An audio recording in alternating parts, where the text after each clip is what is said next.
Сәлем достар, айтып берем арнасына қош келдіңіз. Арнаға міндетті түрде тіркеліп кеттіңіз, себебі біз қазақ тілі мен қазақша контенттің дамуына бірге үлес қосуымыз керек. Ал мен бастаймын.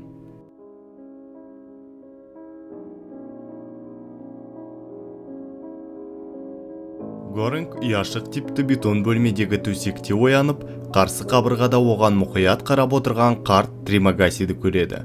Тримагаси бұл 48-ші деңгей дейді. Ай енді ғана басталды. Ең басты мазалайтын сұрақ, олар не жейді? Олардың ризығы жоғарғы тұрғындардан кейінгі астың қалдықтары. Горинг уақытша жазалау камерасының дәл ортасында орналасқан төрт бұрышты тесіктің шетіне келіп, төмен қарайды. Әрқайсының өз тұрғындары бар, көптеген деңгейлер көрінеді. Горинг жоғары қарап, ол жерде де қабаттар бар екенін байқайды. Тримагаси оған шұңқырдың қалай жұмыс істейтіні туралы айтып береді.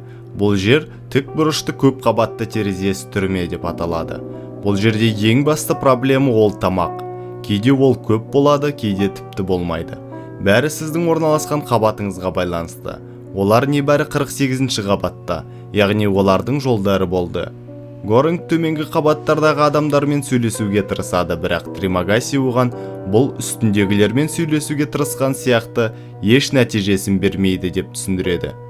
Тримагаси көп айлар бойы шұңқырда болғандықтан түрменің барлық қыр-сырын біледі.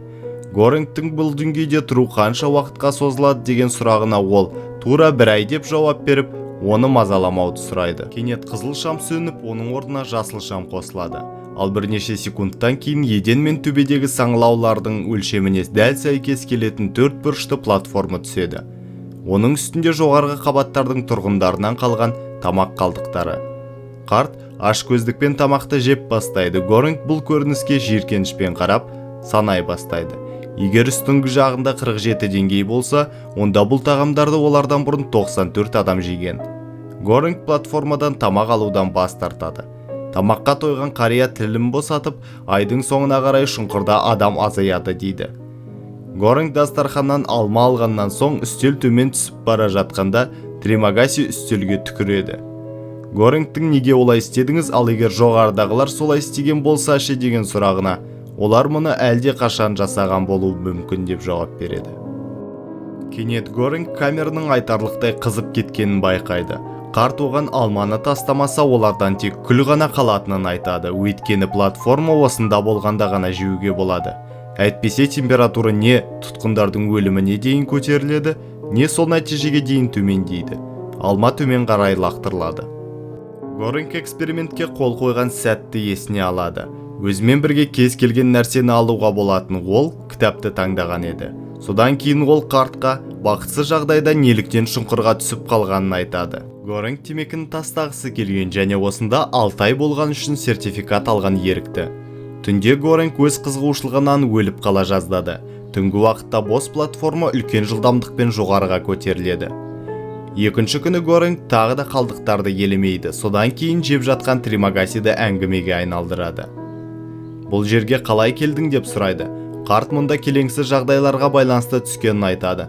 Ол теледидар жарнамасының жетегінде кеткені соншалық ашуланып қорапты терезеден лақтырып жіберіп, төменгі қабатта келе жатқан иммигрантты байқаусызда өлтіреді. Оның алдында таңдау болады, я психиатриялық диспансер немесе осы жер. Горинг әңгіме барысында шұңқырда 132-ден астам деңгей бар екенін біледі. Тримагаси сол қабатта болып түбін көрмегендіктен сондай шешімге келген. Бірақ сіз бір айдан астам уақытқа шыдай аласыз. Өйткені әр деңгейде 2 адам бар. Қарт каннибализм туралы меңзейді. Горинг жоғардағыларға тағамды үнемдеп тұтынуын сұрайды. Төмендегілер болса шараптан қалдырмадыңдар деп ренжиді. Оларға Тримагаси шұңқырға кіші дәретін жеңілдетеді. Ессіз қалған Горингке ол төмендегілер өз орындарын білуі керек деп түсіндіреді. Тримагасидің өзімен бірге қандай затты алып кеткенін сұрағанда, ол пышақты көрсетеді. Горинг камерадағы 3-ші күні қарттың асына қосылады. Шұңқырда олардың жанынан жоғарғы қабаттағы монотонды өмірден есінен танып қалған адам ұшып өтеді. Тримагаси аштықтан өлмеу үшін және осы бейшара сияқты жынды болып қалмас үшін орташа деңгейлер ең оңтайлы екенін айтады. Қарт өзінің қандай қабаттарда тұрғанын қысқаша айтып береді. Горинг ең аш 132-ші қабатта атасы камерадағы жолдасын өлтіріп, жеп қойған деп болжайды. Платформаға бейтаныс әйел Михару түседі. Қарт ол баласын іздеп жүргенін айтады. Әрбір сапар алдында ол келесі айда оның қасында қызы болу мүмкіндігін арттыру үшін камералық әріптесін өлтіреді. Михару төмен түсіп кеткенде екі ер адам оны зорламақ ойда алып кеткісі келеді. Бірақ Михару оларды өлтіріп, платформаға оралады. Осы уақытта Тримагаси төменгі қабатта қалай аман қалғанын, ол серіктесін өлтірмегенін, бірақ олар жоғарыдан құлаған адамның мәйітін жегенін айтады. Бір айдан кейін камера газдандырылады және Горинг 171 деңгейде оянады. Ол кереуетке мықтап байланып тасталған. Жынды қарт бұл оның сақтығы, аман қалу мүмкіндігі дейді. Көрші деңгейлерде оянған адамдар өздерінің қаншалықты төмен екенін түсініп қорқынышпен айқайлап жатыр. Ал ең үмітсіздердің бірнешеуі шұңқырға секіріп кетті. Платформа тап-тұйнақтай таза болып келеді. Үстелдің үстінде тіпті сүйектер де қалмаған. Тримагаси Горингке бір аптадан кейін одан ет бөлшектерін ажырата бастайтынын айтады. Және Горингті де өз етін жеуге шақырады. Екінші аптада қарт Горингтің жамбасынан ет кесуге кіріседі. Күтпеген жерде Михару платформадан түсіп, қартқа соққы жасайды. Әйелден пышақ алып, Горинг Тримагасиді аяусыз пышақтап, бар өшін алады. Олар қарттың мәйітімен тамақтанады. Кейін көп ұзамай баласын іздеген ана төменге түсіп кетеді. Әлсіреген Горинг бір ай бойы бұрынғы камерласының ыдыраған денесімен өмір сүреді. Мәйіт құрттарын жейді.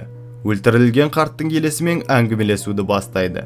Біраз уақыттан кейін Горинг 33-ші деңгейде Имагери деген әйел мен оның итінің қасында оянады. Ол Имагериге итті өзіңмен бірге алып жүру жаман ой, өйткені барлығы оны тек тамақ ретінде көреді дейді. Әйел оған кітапты өзімен бірге алу шешімі де ақмақтық екенін айтады. Осы түрмеге түсер алдындағы сұхбат алған адам Имагери екені белгілі болды. Ол осында өз еркімен келген. Жұмысшылар бұл құрылымды тік орталық деп атайды. Әйелдің айтуы бойынша бұл жерде 200 деңгей. Әр қабатта адамдар қанша қажет болса сонша тамақ жесе барлығына жеткілікті тамақ болар еді деп мәлімдейді. Шұңқыр әлеуметтік эксперимент ретінде онда стихиялық ынтымақтастық сезімі пайда болады және бәрі аман қалады деген үмітпен жасалды. Содан кейін эксперимент сәтті аяқталып, тұтқындар босатылуы керек еді. Өмір сүріп бір адамның порциясын жеу үшін әйел мен ит кезектесіп тамақтанады. Горинг одан мұнда балалар жоқ екенін біледі. Экспериментке қатысушылардың барлығы 16 жастан жоғары болуы басты шарттардың бірі. Бірақ Горинг Михару мен оның баласын еске алады. Имагери тәрелкеге екі кішкене порция қояды да, астындағы адамдарға артық тамақтанбауды, тек осыны ғана жеуді және келесілерге де солай істеуді сұрайды. Ал олар 88-ші деңгейден оралғандарын айтып, оны боқтап жібереді. Горинг ауыр жарақат алған Михарумен тағы да кездеседі. Камераластар оны емдеу үшін түнде қалдырады. Имагери Михаруды 10 ай бұрын таңдалғанын айтады. Ол жетім, актриса, оның баласы жоқ. Және Михару мұнда өз еркімен келді деп хабарлайды. Біраз уақыттан кейін кейіпкер 202-ші деңгейде тап болады. Шұңқырда ол ойлағаннан да көп қабат бар екенін түсінген Имагери асылып қалған. Оның денесі Горингтің аман қалу үшін сыйлық болды, бірақ енді оның басында екі елес қоныстанды. Тағы да бір айдан кейін тағдыр оны 6-шы деңгейге жеткізеді. Оның камерласы афроамерикалық Бахарат. Ол бақыттан бас айналып қатты қуанып жатады. Горинг камерласын қару жасауға және платформаның түбіне түсуге шақырады.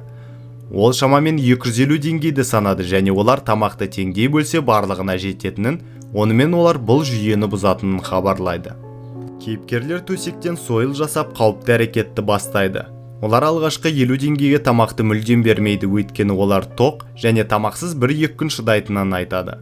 Жоғарғы нөлдік деңгейдегі әкімшілік эксперименттің сәтті болғанын түсіну үшін олар платформа жоғары көтерілгенде оларға мүлдем тиіспеген итальяндық десерт панакотаны жолдағысы келеді. Горинг есептегеннен де көп деңгейлер бар екен.